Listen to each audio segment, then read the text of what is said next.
Brought the dogs out today to tell you about some local history that I was sort of involved with 55 years ago. I'm standing on the playing fields that used to belong to Frecheville School until the 1980s, when this was the school was knocked down. The school used to be in that direction. The school was knocked down in the 1980s and houses was built on it, but the playing fields are more or less the same as what they were when the school was open. I was here from 1969 until 1975 because I stayed on for a year and did A-levels and stuff. And in 1971, during that summer, it was actually the last, filming started the last week of before the 6 weeks holidays in July, and then continued into the holidays when the school was closed, and they had a load of lads from I think it was the second or third year making a TV programme called The Best in Football, which was basically George Best, very famous footballer of the time and still is famous, my hero, because I was born in Northern Ireland, and I was a huge fan of George Best. Fantastic footballer. For me, and it's always a biased opinion, but for me he was the best footballer that I've ever known. And he was fantastic. He could do anything with the ball, and he was a fantastic showman as well, so he was incredibly entertaining to watch, even if it was just on television. But at that time in 1971, in that summer, I think it was the BBC. I'm pretty sure it was the BBC who made this programme. And it's available online actually on YouTube, which I'll put a link in the description so you can find it. A lot of people on forums to do with Frecheville have been asking about where this thing is, and a couple of years ago it popped on there. Somebody put it on, the whole series was put on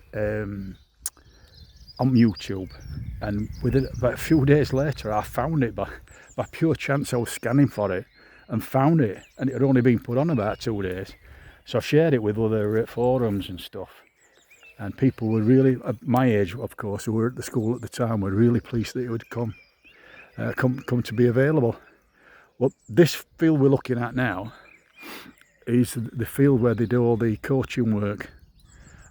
You'll see that it's hardly changed at all.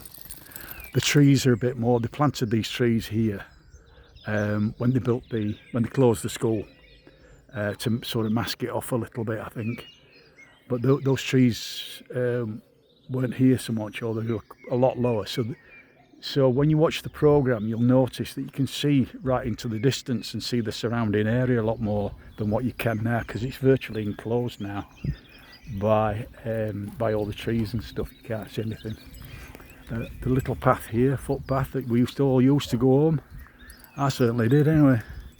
Anybody on the Base Green estate, Jaunty, or where I was at Charnock, used to use this little path here as a shortcut to get to where we wanted to go. It used to take me about, I don't know, 20 minutes to walk to our house, maybe 25 depending on weather and stuff, and whether I was talking to anybody. Yeah, so this is the you'll notice this if you look at the video of The Best in Football, you'll soon recognise this, because like I said, most of the filming were done here, and then they also did some in the gym, which of course is now long gone. Like I say, it was knocked down in the 1980s. But there's a lot of George Best there talking to the lads, and of course I recognise the gym. There's always the climbing bars and everything in the background. I also have to say I recognised a lot of the lads. The lads who took part in it, actually, the filming, they were in the year above me. But I recognised a lot of them, and I can go through a few names that I can remember. Kevin Moore lived just round the corner from me, actually. There was Stuart Wall, who I know still lives in Charnock, because I saw another lad who was there and I had a chat with him not so long ago. A guy called Roy Warris, who I've seen many times walking his dog and stuff. And I'm just trying to think some of the others. Yeah, I can't think now, but when I'm watching the programme I can virtually name all of them, and I'm sure there's people put names to faces on the video comments and stuff like that.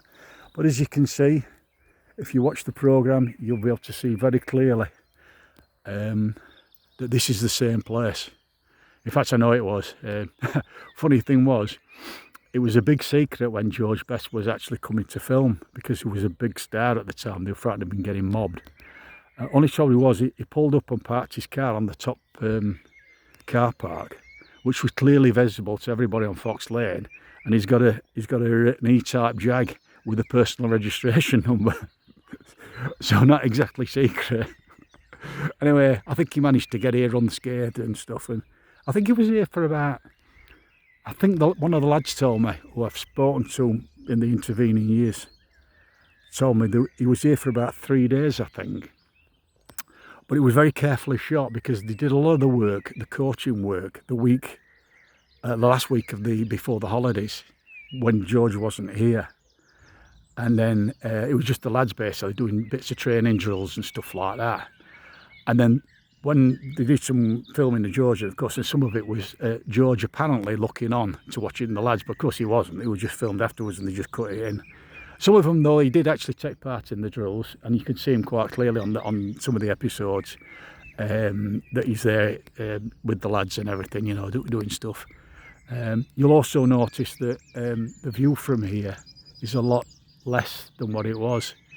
In those days on the film, you can see quite clearly all the buildings around here. It's virtually unobstructed.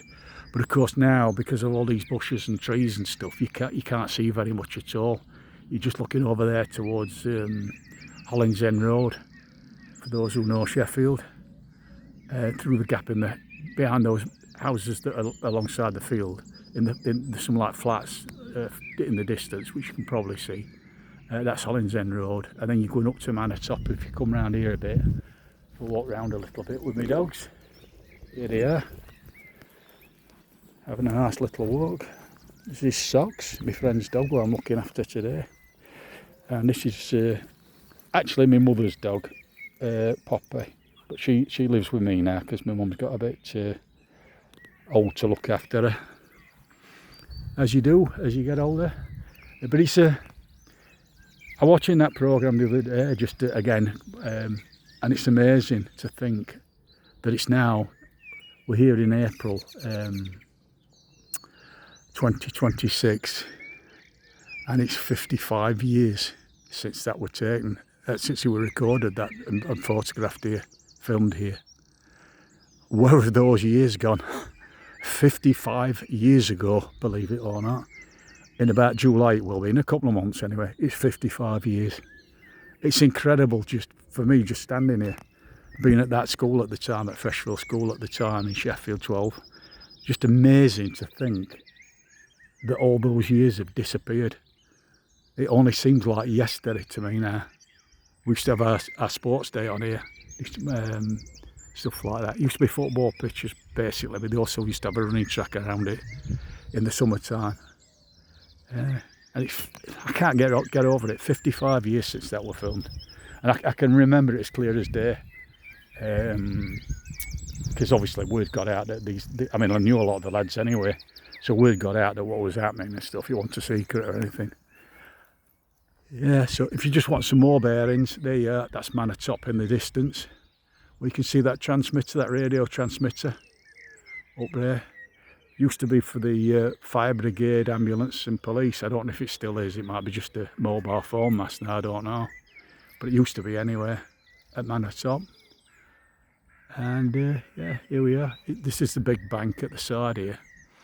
We always used to sit on there when it was sports day. We used to sit on there and watch. Here we go. And then we used to have, for those who ever came here, will probably remember, we used to have cricket practice down there. They got some concrete that they used to put rubber mats on. And then we used to have a few nets up and stuff. That's where they were for cricket practice. And coming back round again, see the bank and everything. And this is the field. And if you have a little look at the Best in Football YouTube video that's now available, you'll quite easily recognise that this is exactly the same place. It's maybe not as well kept as it was then, because the school had its own groundsman, and I seem to remember he used to take a lot of pride in his work. And he used to chew your ear off if you did anything like walk across the cricket pitch. That used to have which was on the top field actually. It's not this field. It's the top field, one of the adjoining ones here. But if anybody dared to walk across the cricket pitch on the actual wicket itself, if he saw you, he'd give you a right mouthful. Yeah, happy days. There we are then, 55 years on. The best in football, by the best footballer that ever lived, in my opinion. Shame what happened to him. Very much probably one of the first superstar footballers, and must have been under a hell of a lot of pressure. You know, with the superstardom, almost like a pop star he was at the time. People possibly don't remember that now, but George he was like a pop star, like a rock star, but he also played football, so he was like mobbed everywhere he went. Couldn't have anything like approaching a normal life. And for a shy little boy from Belfast, I think it got too much for him. I think he enjoyed himself. Who wouldn't? But I think it got a bit too much for him. And there was probably nobody who understood what he was going through. I mean, a lot of people are saying, well, what are you on about? Lucky so-and-so, you know, got all that money and all that fame and women throwing themselves at you, you know. Yeah, it is probably for a couple of weeks, and then all the psychological problems and all the hassles and everything have been mobbed everywhere. You can't have a normal life. Probably starts to wear a bit thin. But that's probably an argument or a debate for another day. But I hope you enjoyed this. I certainly have. Coming up here, I often come up here with my dogs, and it's quite a quiet place now. It's all just a park now. To be honest, council have done a decent job with this. They've more or less left it as it was, but they've just added to some trees and stuff like that. And it's a great place to walk your dog, you know, and just have a little mooch around. And for me, of course, being an old so-and-so that I am, now pushing up towards 68 this summer, it's nice to come here and just remember what it was like when I was at school here. In quieter days, probably. Seem to remember the main thing about life in those days, it was much simpler than what it is now. Now everything's technology, and which of course the young people love, which is understandable. That's their technology, they've grown up with it. But I think we've lost a lot. Life used to be simple and straightforward. Now it's not, it's all complicated. And you know, we were told that these computers and the technology was going to help us and make our lives easier, but it's made it more complicated in a lot of ways. But perhaps that's just the ramblings of an old man who wishes he could get his youth back, but of course you never can you? So there we go. Yeah, lovely day. Poppy's made a break for it. Hang on a minute. She's wandering about on her own, probably doing a bit of George Best coaching. Pops! Oh, she's just christening this here. Pops! We're here! We're here! Go on! We're here! Good dog. Here she comes, bumpity bumpity bump, bumping across with a funny little walk. Stand on. Good girl. Yeah, she comes back when she's cold. Good little dog. Right then, punters. I hope you enjoyed this little trip down memory lane. See you again.